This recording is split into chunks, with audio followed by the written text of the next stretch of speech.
This is a video I've been wanting to make for a while.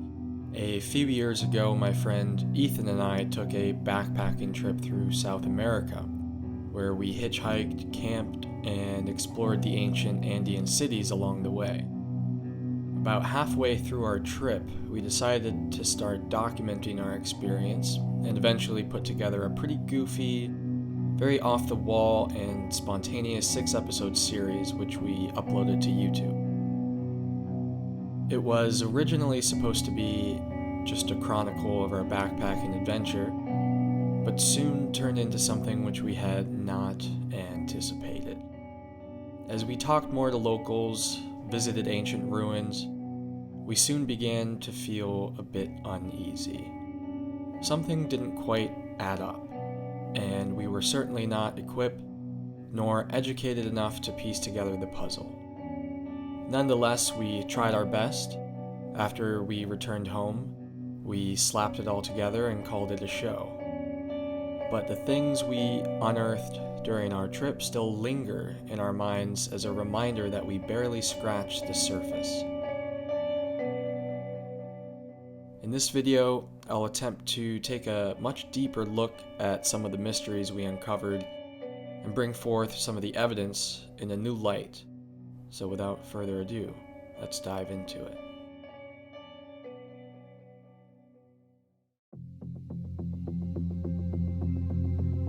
So let's begin by examining the ancient city of Tiwanaku. Tiwanaku can be found near the south shores of Lake Titicaca in Bolivia. The site is one of the largest ancient cities found in all of South America and is believed to be around 2,000 years old. Who in fact inhabited the city remains a mystery to this day. There are many theories regarding the Tiwanaku people. One such theory suggests that the city was abandoned sometime around 1040 AD due to agricultural collapse following severe droughts. It is currently believed that the ancient inhabitants of Tiwanaku spoke a language closely related to the Pukina language, a now extinct language family of the Andes. Remnants of Pukina still exist in the Quechuan and Aymara languages of Ecuador, Peru, and Bolivia. The inhabitants of Tiwanaku likely dispersed across the Lake Titicaca region, splitting off into several isolated groups. Eventually, the city became completely abandoned and embedded itself into Quechuan, Aymara, and Incan folklore. Little is known about the religions of the Tiwanaku people, but based on Incan myths, the people of Tiwanaku worshipped multiple gods. One such god was given the name Viracocha by the Incans, and was thought to have given the people of Tiwanaku knowledge and technology. One of the most important structures of the site is the Gateway of the Sun, which stands near the center of Tiwanaku. We'll come back to this later. Now, this is where things got weird.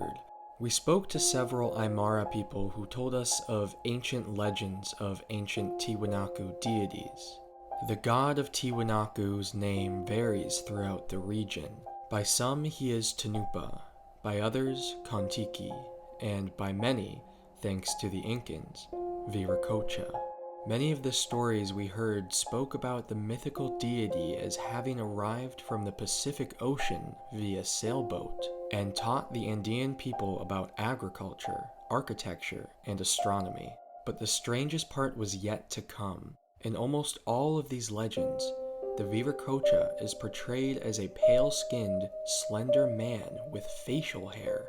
These stories could perhaps be dismissed as first contact encounters with Europeans, except for the fact that they predate European colonization by thousands of years.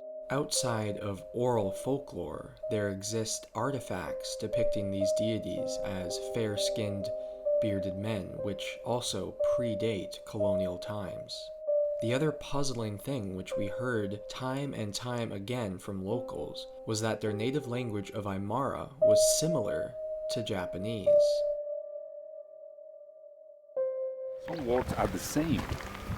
Okay. And she says some marks in the body, mainly woman, have the same.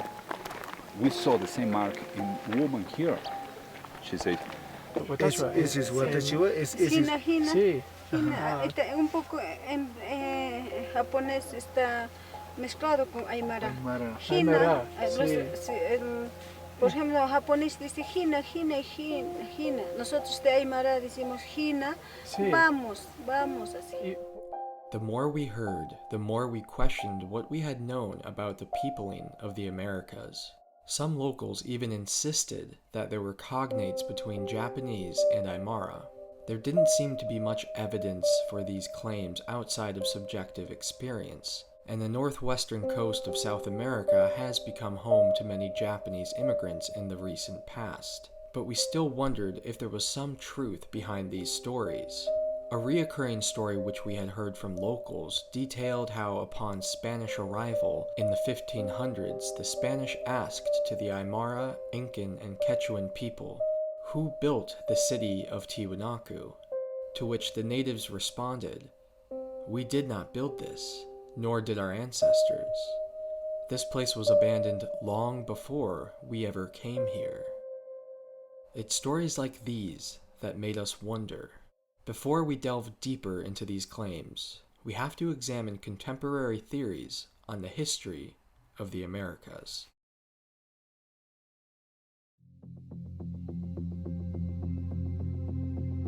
To understand the controversy and mystery surrounding this ancient site, we have to go back to when the first humans supposedly ventured into South America.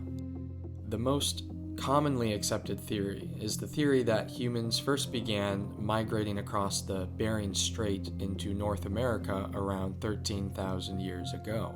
These people are now referred to as the Clovis people. However, recent evidence of pre-Clovis cultures existing in the Americas much earlier has led many to push the migration of people into the Americas around 33,000 years ago.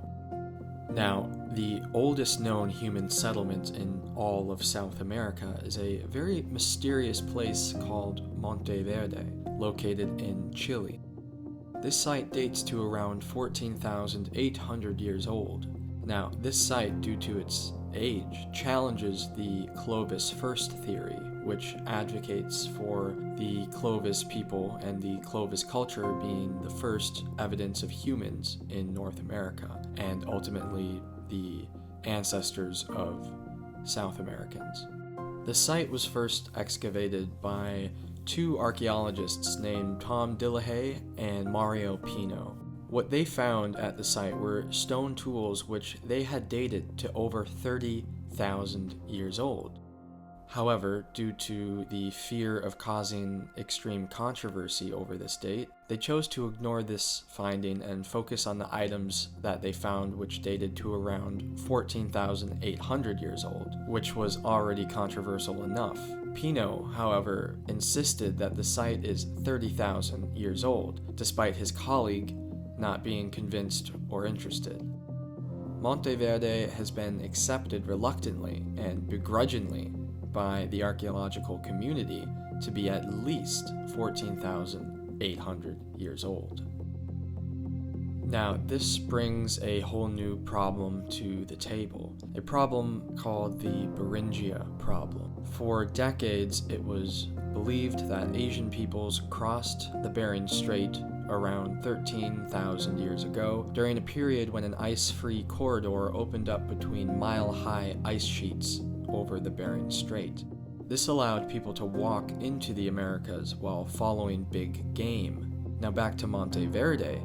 Monte Verde is on one of the most southern points in South America, and dated to at least 1,800 years before the alleged crossings at Beringia. Some archaeologists deem Monte Verde to be impossible because it contradicts that all American natives came across the Bering Strait. Now, much more recently, this has become pushed back quite a bit further, with more archaeologists suggesting that humans first came to the Americas around 30 to 20,000 years ago. But there's another problem with the Bering Strait theory, which is that people may have not been able to cross Beringia due to a lack of big game along glaciers. and may have followed the coasts of Western America in boats instead. This would also promote the Kelp Highway theory, which suggests that people populated the Americas from the Pacific while following kelp beds across the oceans. Back to the site of Tiwanaku and Puma Punku. The site was rediscovered by a Spanish conquistador named Pedro Ciez de Leon in 1549. Much later, a man named Arthur Ponsansky first proposed during the late 1890s that Tiwanaku was perhaps 15,000 years old. He believed the core of Incan civilization and even the Maya could be traced back to Tiwanaku. His writings, of course, later became very controversial when stone dating techniques dated Tiwanaku and Puma Punku to around 2,000 years old, and most of his findings had been rejected by that point and forgotten.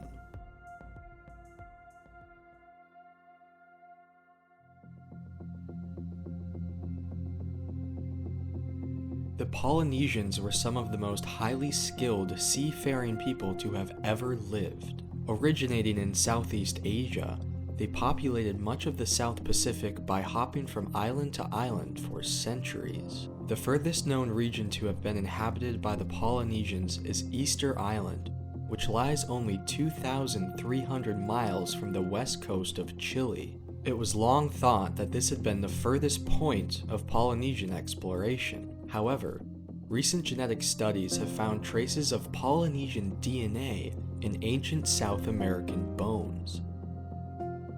Several other studies have also found Native American DNA in populations of people on Polynesian islands. It has even recently been confirmed through DNA analysis that around 800 years ago, a group of Polynesians reached the South American coasts, where breeding occurred between Native Americans and Polynesians. Who's to say this could not have been possible? The distance from Easter Island to South America is far less significant than many other distances crossed by Polynesians in the past. Yet another genetic study had discovered a link between sweet potatoes found in parts of South America with those found across Polynesian islands. This could in fact be explained by the sweet potato seeds being carried across the ocean on floating islands of debris. However, there is linguistic evidence that supports the theory of contact and perhaps trade between Pacific Islanders and South Americans. In some Polynesian languages, the word for sweet potato is kumala, and in the Aymara language of the Andes, the word for sweet potato is kumara. These findings seem to shed a bit of light on some of the Andean myths and legends which we had been hearing across our trip. I got my hands on an Aymara dictionary and began looking for cognates or similarities between Japanese and Aymara. I did end up finding some things which I found interesting, to say the least. Take a look.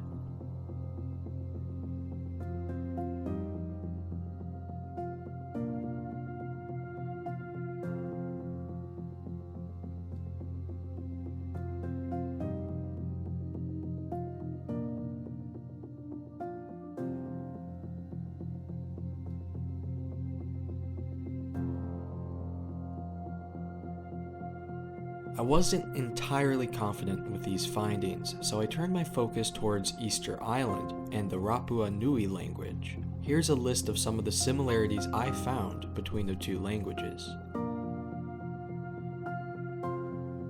In short, DNA evidence has suggested that there may have been waves of different migrations into the Americas, one such wave being an Asian wave from Siberia into North America, which represents most of the Native American ancestry today, and then from the South Pacific, which has been found in Native Americans' DNA across the continent. These people were much more closely related to African groups, Australian Aborigines, Polynesians, and the inhabitants of Easter Island, who were very close to reaching Chile.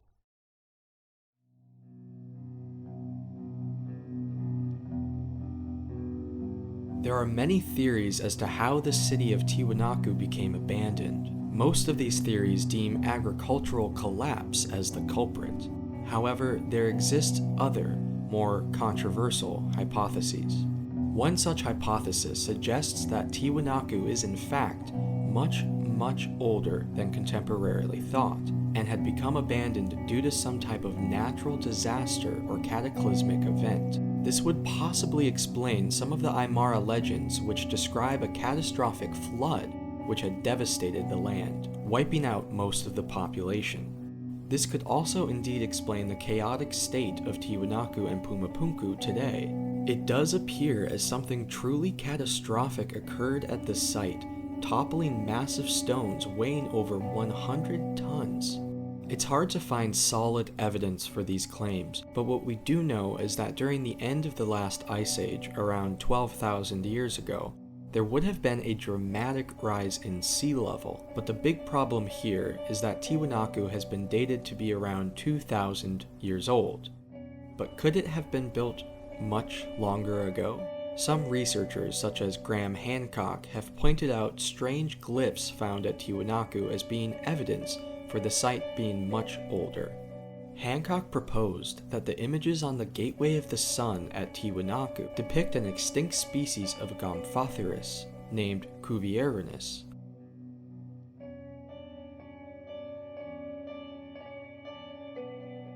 Cuvierinus disappears from the archaeological record around 11,400 years ago. A recent archaeological study discovered that a massive meteor struck Greenland around 13,000 years ago, dramatically shifting the environment to a much warmer climate. This would have displaced much of Greenland's glaciers and could have possibly raised sea levels rapidly. This event has been referred to as the Younger Dryas event and has been linked to many extinctions of megafauna across the Americas from that time. It certainly could be so that Tiwanaku was much older and populated by a group of people who vanished after such a catastrophe. However, much of these findings have been disputed by archaeologists, and when you look at some of the glyphs which allegedly show Cuvierinus, it sometimes appears to be two separate images. Nonetheless, it still remains a possibility. But there is one final piece of evidence which I realized while visiting Tiwanaku and Lake Titicaca. It is currently believed by many that Tiwanaku was once used as a seaport, and that during the time of its reign, it had been closer to the shore of Lake Titicaca. Today, the ancient site lies about 10 miles from the shore of the lake. It seems strange for the ancient inhabitants of Tiwanaku to have built a city so far from the lake, as it would have been beneficial to be along the shore. Another strange thing is that there have been ancient towns and villages discovered underneath the water of the lake. From an outside perspective, it would appear as if the water level of Lake Titicaca had experienced vast fluctuations in the past. Could it be possible that these floods wiped out the Tiwanaku people? And if so, where did the survivors go, if any? Well, here's where I propose a bit of a radical claim. What if the Aymara people of the floating islands of Lake Titicaca are the remaining descendants of Tiwanaku?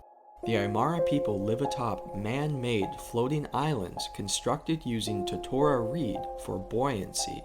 It is unknown exactly how this culture began living on the lake, but what if this was their solution to the floods? There are cities miles off the coast of the lake, as well as cities underneath it at the same time. There could have been multiple floods and fluctuations of water level, which could have forced the Aymara people to adapt in the ever-changing environment in the most unique way possible. If the Aymara truly are the descendants of the Tiwanaku people, it would also explain why the Aymara language has remnants of Pukina, the language once spoken at Tiwanaku. It's only a hypothesis, but it could be possible.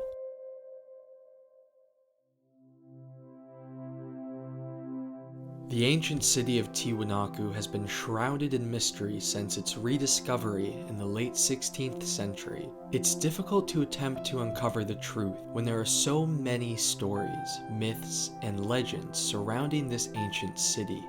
But based on what we gathered from interviews with locals and our independent research, it seems probable that the ancient myths of Tiwanaku, including the legends of the Viracocha, could in fact have some truth to them.